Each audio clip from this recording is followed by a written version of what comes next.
of the ark. The Jews were to sacrifice the ram, and Egyptians worshipped the ram. It's a conflict, a destruction of the temple. Korduk speculates that amid the battle, the ark was rushed to safety. The question is, where?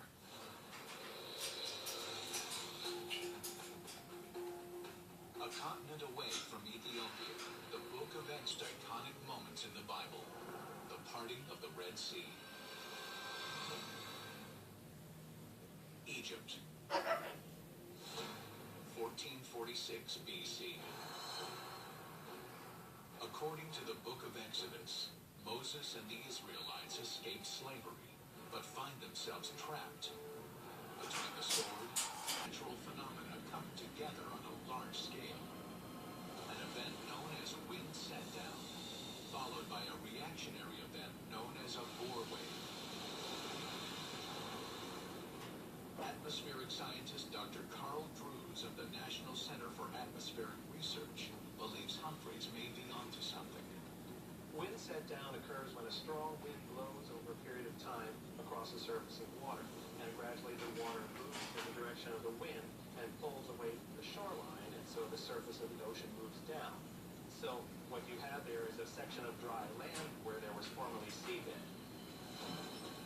Accessing the power of supercomputers, Drews has studied the effect of wind set down in locations ranging from the Nile and coastal England to a pair of such episodes in the Great Lakes in 2006 and 2008. Wind set down is observed about every 5-10 years on Lake Erie. You have these strong storms that come from the west, and they cause storm surge in Buffalo. But on the Toledo side, which is the upwind side, the large section of the lake will be completely dry. The water will disappear over the horizon.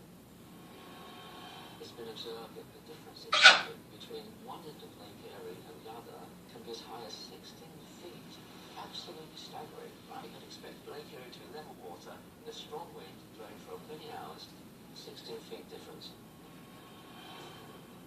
But it would take a storm of extraordinary force to part the Red Sea, even in the shallower 30-foot depths of the Strait of Tiran.